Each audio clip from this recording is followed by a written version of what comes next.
भगवान विष्णु एकमात्र ऐसे देवता हैं जिन्हें बार बार धरती पर जन्म लेना पड़ा, या यूं कहें कि जिन्होंने बार बार धरती पर जन्म लिया है और आगे भी लेते रहेंगे। हम सभी के मन में यह प्रश्न तो जरूर आता होगा कि आखिर भगवान विष्णु को ही बार बार धरती पर जन्म क्यों लेना पड़ा, या भगवान विष्णु ही धरती पर बार बार अवतार क्यों लेते हैं। अगर आप ये सोचते हैं कि धरती से पाप का नाश करने और धर्म की स्थापना के लिए बार बार अवतार लेते हैं, तो यह उत्तर पूरा नहीं है, क्योंकि भगवान विष्णु को एक श्राप के कारण धरती पर बार बार अवतार लेना पड़ा। आज के इस वीडियो में हम जानेंगे कि वह कौन सा भयानक श्राप है और भगवान विष्णु को यह श्राप किसने और क्यों दिया था। मत्स्य पुराण की एक कथा के अनुसार शुक्राचार्य के पिता महर्षि भृगु और माता काव्य माता युवावस्था में शुक्राचार्य और बृहस्पति एक साथ एक ही गुरु ऋषि अंगिरा से शिक्षा ग्रहण करते थे। ऋषि अंगिरा बृहस्पति के पिता भी थे। शुक्राचार्य ने ऋषि अंगिरा से वेदों का अध्ययन किया, लेकिन शुक्राचार्य को लगता था कि ऋषि अंगिरा अपने पुत्र और मुझ में पक्षपात कर रहे हैं।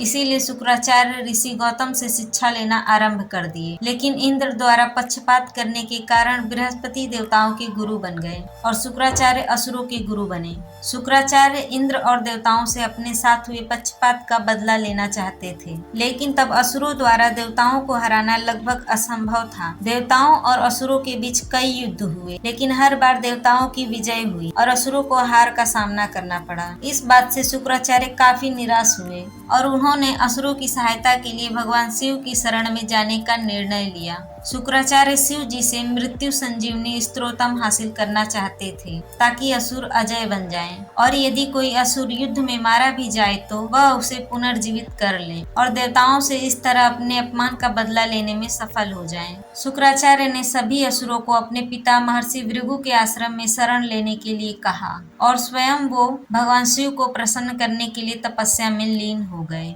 इस अवसर का लाभ देवताओं ने उठाते हुए असुरों पर हमला कर दिया। इस दौरान आश्रम में ऋषि भृगु विद्यमान नहीं थे, जबकि उनकी पत्नी काव्य माता वहीं मौजूद थी। अब सभी असुर अपनी रक्षा हेतु ऋषि भृगु की पत्नी काव्य माता की शरण में चले गए। देवताओं से असुरों की रक्षा करने के लिए काव्य माता ने इंद्र को स्थिर करने के लिए अपनी योग शक्ति का प्रयोग किया। इंद्र की इस हालत से सभी देवता भयभीत हो गए और सभी देवताओं ने भगवान विष्णु की चरणों में शरण लिया और उनसे सहायता मांगने लगे। तब भगवान विष्णु इंद्र और सभी देवताओं की रक्षा करने लगे। यह देखकर काव्य माता को क्रोध आया और उन्होंने भगवान विष्णु को चेतावनी दी कि अगर वो इंद्र को नहीं छोड़ते हैं तो वह जलकर भस्म हो जाएंगे। लेकिन इंद्र और देवताओं के कहने पर भगवान विष्णु काव्य माता का सुदर्शन चक्र से सिर धड़ से अलग कर देते हैं। इस घटना के बाद ऋषि भृगु उस आश्रम में पहुंचे और वहां का दृश्य देखकर क्रोधित हो गए और भगवान विष्णु को पृथ्वी पर बार बार जन्म लेने और मृत्यु के दर्द को भुगतने का श्राप दे दिया। इसी श्राप के कारण भगवान विष्णु को पृथ्वी पर अनगिनत जन्म लेने पड़े और पृथ्वी के सारे सांसारिक पीड़ाओं का सामना करना पड़ा। फिर महर्षि भृगु ने अपनी पत्नी को अपनी शक्तियों द्वारा पुनर्जीवित कर लिए। ये वीडियो आपको पसंद आया तो लाइक करिए, शेयर करिए और कमेंट में अपने विचार जरूर बताइए।